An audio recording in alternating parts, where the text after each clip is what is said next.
시청자 여러분 안녕하십니까. 지금부터 존엄편의 안보정론으로 시작하십니다. 자, 오래간만에 말이죠. 이 김경률이가 조금 옳은 일을 했네요. 한 건 했네요. 자, 안기령이 재산의 문제를 제기하고 나왔는데 제가 보기에도 이상합니다. 현금이 어떻게 영원이고 예금도 영원이냐 이거죠. 최근까지도 직장생활 했는데. 그래서 요 김경률 지금 비대위원회 폭로 내용을 전해드리도록 하겠고요.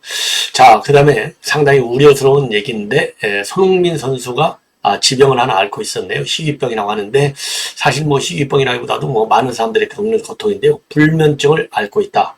요게 이제 처음으로 영국 매체가 보도를 했습니다. 요거는요 뭐 취재 보도가 아니고 지금 이제 손흥민 선수 본인이 이제 인터뷰를 통해서 밝힌 내용입니다. 자, 그래서 요 내용도 함께 여러분께 전해드리도록 하겠고요. 그 다음에 이제 방산 이희영 선생의 글을 종종 털어 한 번씩 제가 소개하는데 4월 10일 총선 이후에 없어져야 할 인간들 리스트를 쫙 보도하고 있습니다. 자, 그래서 이렇게 되려면 이제 우리가 압도적으로 이겨야 되겠죠. 그래서 이 얘기는 결국 뭐냐? 이번 총선에 나와 있는 이 범죄자, 이 일당들, 요것들 전부 심판해야 되겠다. 요런 취지로 되어 있는데요. 글이 상당히 강한데 아주 옳은 얘기만 골라서 했어요. 그래서 요거는요, 제가 전량 여러분께 인용 보도해드리도록 하겠고요. 역시 허경영이는 허경영답다. 이렇게 결론을 낼 수 있는 재산이 말이죠. 이야, 정말 대단하네요. 재산이 얼마인 줄 아십니까? 3년 만에 400억이 늘었다고 합니다. 그래서 비례정당 후보들 가운데 재산은 1위를 차지하고 있다고 그래요. 이야, 어마어마한 사람이네요. 예, 자, 이걸 여러분께 또 보도해드리도록 하겠습니다. 자, 그러면요, 우선요, 지금 이제 김경률 비대위원이 오늘 SNS에다가 올린 지금 이제 이 안기령 재산 관련 의혹이 되겠습니다. 자, 우선요, 요거를 한번 보시죠. 요게 이제 선관위에 내놓은 재산 관련 신고서예요. 재산 신고서. 예,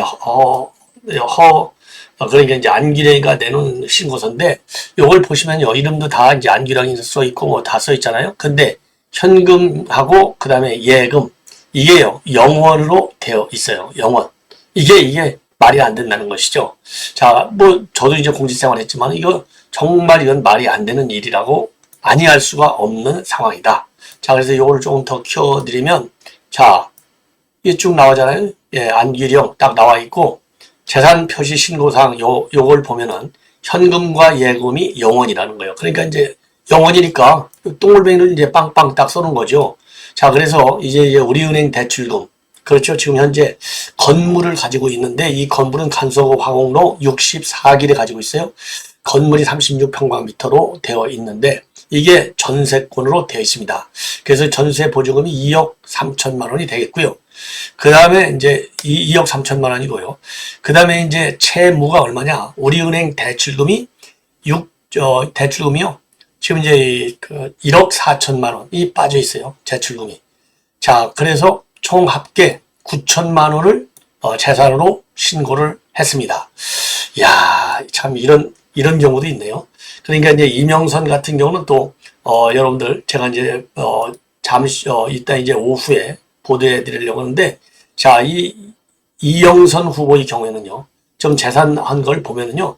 총액이 38억 원을 신고했어요. 38억 원을 신고했는데 부채가 얼마냐? 37억 6천만 원이에요. 그러니까 이게 총액에서 이제 그러니까 한 6천만 원의 실재산은 6천만 원이에요. 그런데 이제 아파트가 4개, 오피스텔이 6개. 그래 아파트 오피스텔 총 10채를 합쳐서 10채 중에 2채 상가 1채가 부부로 되어 있다는 겁니다. 자, 그러니까 지금 제가 왜 이 말씀을 드리냐면 안기령이나 이영선이 이번에 이제 공천이 있어요. 둘 다 재산상에 상당한 문제가 있다. 그래서 지금 이영선이도 말이죠. 세종에서 이번에 탈락된 게 재산을 허위 신고해서 공천이 취소됐지 않습니까? 그래서 이 안기령이의 재산 신고 내역도 사실 여부를 좀 이거 철저히 파헤쳐야 될 것이 아닌가. 이런 차원에서 제가 지금 이 문제 제기를 하는 겁니다. 그래서요, 자, 여러분들께서 말이죠. 이런 것은 우리 국민의힘으로 제보를 해 주십시오.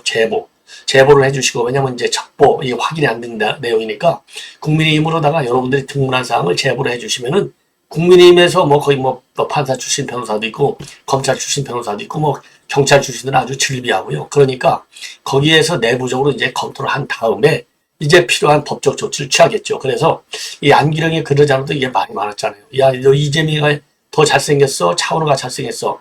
그러니까 이재명이가 잘생겼다. 이런 얘기를 하면서 아무런 스펙도 없는데 흔히 얘기해서 말이죠. 자, YTN 기자하고 그다음에 이제 그러니까 이제 언론인 출신인 것만은 맞아요. 자, 어디서 일을 했냐면은요. 2016년도에 한국 낚시 방송에서 시작했어요. 방송을. 그리고 KTV 국민방송, KBC 광주방송, 그리고 YTN 앵커. 그러다가 2022년도 1월에 퇴사하고 이재명 대선 캠프에 합류했고요. 그리고 최근 들어서는 유튜브 채널인 김어준 방송에서 앵커로, 메인 앵커로 23년도 9월부터 24년도 2월까지. 그러니까 이번에 이제 공천 받기 전까지 김어준 방송에서 앵커했는데, 이거 김어준이가 백수 준 거 아닌가? 이 김어준하고 도대체 안기령이는 어떤 관계인데, 요렇게 또 그야말로 한 5개월, 9월부터 했으니까요. 불과 5개월밖에 고정 출연을 안 했는데, 어떻게 이 사람이 공천까지 받았느냐? 자기 주거지하고 아무가 관계가 없는데, 그래서 전혀 모르는 지역에 와서 그야말로 그 유권자들한테 망신이나 다니고 있는 것 아니겠습니까? 자, 그런데 뭐 그거 망신 나오고 뭐 좀 모르는 거는 뭐 공부하면 되는 건데요. 어떻게 직장 생활을 한 사람이 지금 이제 김경주 얘기대로요. 현금과 그리고 예금이 하나도 없는 빵원이냐 이거예요. 그래서 이거 제2의 이영선이가 나오는 것 아닌가. 일단 한번 그림을 그려보고요. 여러분들의 적극적인 고발, 그리고 또 제보, 이런 것이 필요한 사항이다. 이렇게 보여집니다. 자, 이번에는 이 손흥민 선수가요, 지금 현재 불면증에 시달리고 있다. 지금 이게 말이죠. 저도 사실 아침에 이게 첫 방송으로 보도해드리려다가 안 해드렸는데, 지금 모든 언론에 대대적으로 지금 회자가 되고 있습니다. 왜 그러느냐? 그 손흥민 선수의 유명도, 그리고 이제 단순한 유명도가 아니라 또 뭐, 어쨌든 아주 세계 최고의, 선수로 지금 딱 자리를 굳혔지 않습니까? 그래서 잉글랜드 프로축구 프리미어 리그, EPL에서 지금 EPL에 이제 토트넘, 후스퍼의 주장으로 되어 있는데요. 자, 그래서 영국 스포츠 바이블이라고 하는 매체에서 손흥민이가 토트넘에서 믿기 힘든 기록을 쓰고 있지만은 희귀병을 앓고 있다. 탑 클래스가 되는 것을 막을 뻔한 병을 앓았다라고 밝히고요. 이 희귀병은요, 불면증이라고 밝히고 있어요. 이 스포츠 바이블에서. 그래서 최근에 말이죠. 그러면 스포츠 바이블은 이거를 어디에서 인용해 왔느냐? 바로 최근에 말이죠. 손흥민 선수가 아마존 다큐멘터리인 손세이셔널, 여기에서 자기가 있는 불면증에 시달리고 있다. 이렇게 밝혔다는 겁니다. 그래서 최근에 말이죠. 이 손흥민 선수가 새로운 집으로 이사를 했는데 그 집 환경이 상당히 좋다. 즉 불면증 치유에 상당히 도움이 많이 된다. 이렇게 밝혔어요. 그래서 이제 새로운 집으로 이사를 하기로 했고, 휴식을 취할 때는 선택지가 상당히 많다. 그러면서요, 이 집이 어마어마한가 봐요. 경기가 늦게 끝나갖고 불면증에 시달리는 날이 상당히 많은데, 새 집에서는 바로 수영장을 이용할 수 있고, 이게 회복에 도움이 된다. 그리고 크진 않지만 시설이 잘 갖춰진 체육관도 있다. 덕분에 경기와 회복에 온전하게 집중할 수 있다라고 밝혔어요. 자, 그런데요, 지금 영국인의 경우에는요, 이 불면증 환자가 어마어마하네요. 3명 중에 1명이 불면증을 겪을 만큼요, 전 세계 인구의 10%가 지금 이 불면증을 앓고 있다고 합니다. 야, 그래서 우리나라 국민들도 지금 뭐 신문 광고 같은 데 보면 이 불면증 치료하는 뭐 그런 광고들이 굉장히 많은데, 영국에 말이죠. 영국에서 3명 중 1명이면은 30%가 불면증이고 전 세계 인구의 10%? 어마어마합니다. 자, 그러면서요, 영국 그 매체 스포츠 바이블이 보도하고 있는 바에 따르면은 손흥민의 불면증 고백은 그의 업적을 더욱 돋보이게 한다. 그러면서요, 손흥민은 지난 몇 년간 EPL을 넘어서 유럽 최고의 선수 중 하나로 자리매김했는데 우승 트로피가 부족할 뿐이다. 손흥민은 EPL의 위대한 공격수이자 역대 최고의 아시아 선수 중 하나로 기억될 것 같다. 자, 그래서요, 이 손흥민 선수에 대한 지금 아낌없는 찬사를 지금 보내고 있습니다. 자, 이번에는 말이죠. 이번에는 이 방산 이영 선생의 최근의 이 칼럼을 여러분께 소개해 드리도록 하겠습니다. 자, 이걸 보면요, 한마디로 얘기해서 4월 10일이 심판의 날이라는 겁니다. 근데 이 심판의 날에 지금 시한부 인생을 살고 있는 사람들이 있는데 이 사람들을 심판해야 될 것 아니냐. 그래서 이게 심판에서 인생을 끝내게 해야 된다. 이런 얘기나 마찬가지예요. 그래서 선거장으로 빠짐없이 가서 철저하게 심판하자. 네, 그래야만이 나라가 이 종북 공산화되는 것을 막겠다. 막을 수 있다. 이러한 취지로 되어 있고, 그러면 이 사람들이 어떻게 해서 여태까지 4월 10일 선거 때까지 지금 살아남아 있느냐? 바로 김명수의 사법부, 문재인, 그 민주당의 연합작전으로 이게 살아있는 것 아니냐? 옳은 얘기죠. 예. 자, 그래서 이런 사람들 말이죠. 반드시 이번에 심판해야 된 거. 그래서 그야말로 멸공을 통해서 멸공으로 총선을 승리하자. 이렇게 결론을 내리고 있습니다. 자, 이게 칼럼이 조금 길은데요. 자세하게 여러분께 소개해 드리도록 하겠습니다. 요거는요, 한번 제가 뭐 이거 요약 얼마든지 더 할 수 있는데, 요약보다는요, 제가 그대로 가능하면 원문을 최대한도 인용해서 보도해 드리는 것이 여러분께 요지만 알면 좀 드라이하잖아요. 좀 이게 마음적으로, 정서적으로, 감성적으로, 야, 이거 방산 이희영 선생님 그 기가 막히네. 이거 정말 심판해야 되겠구만. 요게 아주 딱 떠오를 거예요. 자, 그래서 요즘 정치판에서 시행부 인상을 사는 사람들이 굉장히 많은데 4월 10일까지 누구냐? 이준석이 그렇고 송영길, 조국, 이낙연, 황운하, 윤양 등등이 그렇다 이겁니다. 자, 그 중에서도 말이죠. 그 중에서도 으뜸이 누구냐? 이재명이라는 겁니다. 예. 그러면서 이재명이 뭐 단식한다고 들어눕는 척하고 셀프 당하는 척하고 같은 당원한테 셀프 테러, 또 서울대병원 와서 누워있고, 그래서 서울대 의사들은 의사의 순수함을 망각한 정치인이 되어버렸다. 이렇게 비판하고 있어요. 옳은 얘기죠. 자, 그러면서 죽을 시간이 다가오면 살기 위한 몸부림을 치는 것이 이제 비정상인데 간첩 세력들을 당으로 끌어들이는 거다. 나라가 공산화돼도 자기부터 살아보겠다는 거 아니냐. 그래서요, 이 통합진보당 후신경인 진보당, 그리고 극좌 종북단체인 연합정치시민회의에 10명의 비례를 줬다는 겁니다. 여기에는 경기 동부연합 영향권에 있는 민노당, 민주당 등에서 활약한 인물들이 많다.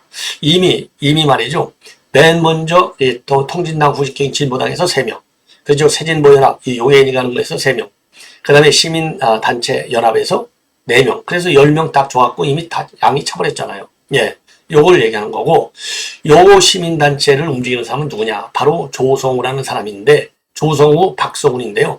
조성우는 여러분들 잘 아시다시피 범민련 대표를 했고, 문익환이하고 방북해서 국보법으로 구속된 자이고, 박성훈은 아주 전문 집회 시위꾼이에요. 그래서 이 반정부 시위, 광우병, 후쿠시마 처리수, 촛불 시위, 모든 시위, 그리고 이대경이 이거는 천하망 작복사를 내질른 사람이고, 자, 그리고요, 국민 후보로 전지혜하고 정영희는 한미연합훈련 반대하고 사드 배치 반대를 주도하는 통진당 후신들이 전지혜하고 정영희예요. 요 두 사람은 처음에 올렸다가 아웃됐죠. 예. 자, 그래서 이제 시한부 죽음의 시간이 다가오니까 한 번도 하지 않았던 사과를 3번이나 했다 이겁니다. 자, 그래서 이제 한 번은 정진석 단수공천 안 됐는데 단수공천 됐다고 하고 살살 빌고, 식당에서 손님한테 이직이라고 했다가 망하고서 또 살살 빌고, 예. 자, 그래서 정치판에서 시한부 인생은 아무리 살고 싶어도 살 수 없는 인생인데, 이재명이는 지금 시한부 인생의 말기 증상에 와 있다는 겁니다. 자, 그래가지고요, 지금 뭐라고 얘기하고 있느냐? 지금 정치에서 나라의 운명을 결정짓는 선거일을 심판의 날이라고 칭하는데, 하나님 뜻을 거스르고 온갖 거짓과 제약을 저지른 자들에 대한 국민의 진노의 심판이 내려지는 날이다. 자, 그래서 이제 그러면 누구를 심판해야 되느냐? 문재인은 5년 내내 나라 망하는 일만 해왔는데 병사들 훈련을 없애고 정신을 나약하게 하였으며 국정원 가짜 수사권을 박탈했고 외국에서 빚을 400조 내어서 마구 표를 팔아먹은 나라 돈을 쌈짓돈 쓰듯 먹고 놀고 여행 다녔다. 청와대를 떠나면서 자기를 보호해줄 사이비 인물들을 정부 권력기관 곳곳에 심어넣었고 의회에는 180여 명의 거대 정당을 만들어서 본인의 호의대로 삼았다는 겁니다. 그래서 국민이 문재인을 심판하여 새로운 대통령을 세웠고 윤석열 정부가 국민 열망대로 큰 비전을 가지고 국정의 뜻을 펼치라는 말이다. 그러나 2년 동안 180여 명의 거대 야당, 방해, 회방 때문에 할 수 있는 게 하나도 없고 언제나 촛불 난동과 협박과 비난만을 받아왔다는 겁니다. 자, 과연 그러면 누구를 심판해야 되냐? 2년 된 정권을 심판해야 되냐? 아니면 이 거대 야당을 심판해야겠느냐? 이제 심판의 날, 죄를 제일로 알지 못하는 이재명의 사당조죄를 반드시 진노의 심판대에 세워야 된다. 그래서 범죄자 이재명과 조국의 합방, 대한민국 정치판 꼬락서니하고는 우리나라 정치는 실력대로 공개 경쟁하여 우수한 인재들이 나서야 하는데 범죄 면피하려는 사람들끼리 연대해서 뭘 얻겠다는 것인지 도대체 알 수가 없고 기가 막혀 말이 안 나온다. 그래서 쓰레기 같은 인간들이 연대하면 더 악취 냄새가 풍겨서 역겨울 뿐이다. 두 인간에 대해 말하는 것조차 악몽 꾸는 것 같으니 그렇게 합당하고 싶으면 차라리 당명을 전과자 연대로 바꿔라. 조국의 강이라는 말이 있듯이 조국의 대한민국 일반 시민들의 평가는 이미 난 상황이고 1심, 2심까지 징역 2년 유죄 판결을 받은 놈이 헌법기관인 국회의원 하겠다고 당을 만들고 민주당과 연합하는 게 말이나 되느냐. 놈, 쓰레기 이거는 이 방산 이희영 선생의 글에 나오는 워딩입니다. 제가 하는 말이 아니에요. 예, 착오 없으시기 바랍니다. 그리고 조국과 이재명의 야합은 사람의 양심과 법을 유린하는 간교한 막다파 떼법 행위다. 만인의 지탄을 받는 형사 범죄이다. 그런데 어디 국민 앞에 감히 국민의 대표 국회의원 출마를 한다는 것이냐. 옳은 얘기죠. 그래서 비정상적인 형사 피고인 당대표 두 마리 법비 꾸라지가 검찰 독재라고 외치는데 국민의 눈에는 그동안 김명수 대법원 판사 독재로 보였다. 범죄자 피고인들의 연대한다면 책임과 부끄러움은 국민들 몫이란 말인가? 시대의 요물들이 손잡고 또 무슨 범죄를 획책하겠다는 것인가? 빨리 감옥을 보내서 응당한 죄를 받게 해야 자유 대한민국이 살 수 있다. 조국 왈 찌짜 명아 방탄재판 비법 좀 나한테 전수해 줄래? 찌짜 명왈 다 필요 없고 수단방법 가리지 말고 국견 배치 달면 다 해결된다. 국견, 예. 벌써 끝났어야 할 사건인데 어제는 욕해놓고 오늘은 손잡고 문재인 김명수가 만든 사법부가 이 지경을 만들었다. 옳은 얘기잖아요. 그래서 이 두 놈이 설치는 것은 나라 망신이자 세계적인 자유민주주의 망신이다. 범죄백화점 피의자 이재명을 당대표로 섬기는 민주당. 2심까지 징역형 유죄 판결을 받은 조국을 구속시키지 않고 정당을 만들 수 있게 한 법원. 민주당과 법원이 법치 파괴를 용인한 결과 범죄인들이 선거판을 개판으로 만들고 있다. 반드시 국민들이 이번 총선을 통하여 심판해야 한다. 두 사람이 아니었으면 오늘날 윤석열 정부가 탄생하지 않았을 것이다. 뉘앙스가 정말로 참 희한하구나. 오늘날 이 파국이 다 니들 탓이라고 들린다. 범죄자가 갈 곳은 국회가 아니라 교수인데 적반하장과 내로남불 극치 몰입의 찌짜 명과 조국입니다. 조국이. 요즘 귀신은 뭘 먹고 사나? 이 두 잡범들 안 잡아먹고. 전국에 계신 애국동지 여러분, 4월 10일 총선은 대한민국 전패를 가르는 중대한 전쟁이니 일치단결하여 나라를 좀먹는 매국노 주사파들은 무궁화의 꽃을 칼로 과감하게 베어버려야 합니다. 현재의 법 테두리 안에서는 국민이 선거를 통해서 의회 권력의 판도를 받고 사법부를 견제하는 길이 가장 시급하기 때문입니다. 이번 총선에서 여당의 국회의원 의석수가 야권에 밀린다면 윤석열 대통령은 지금처럼 허수아비가 될 것이 뻔하므로 국민들은 이 점 주시하시길 바랍니다. 뭉치자, 나가자, 싸우자, 멸공으로 총선 승리, 방산 이영 이렇게 되어 있습니다. 자, 아주 옳은 얘기죠. 조금 이 워딩이 좀 강한 면도 물론 있지만은 이 정도 논리를 전개하는데 이 방산 이영 선생답게 그런 조금 뭐라고 그럴까요? 강한 워딩을 쓴 것이 아닌가. 충분히 이해할 만하다. 이런 생각이 들고요. 마지막으로 이제 허경영의 재산 규모를 말씀을 드리겠는데 3년 만에 400억이 늘어서 비례대표 후보 재산 1위고요. 2위에 비해서는 5배나 많다고 합니다.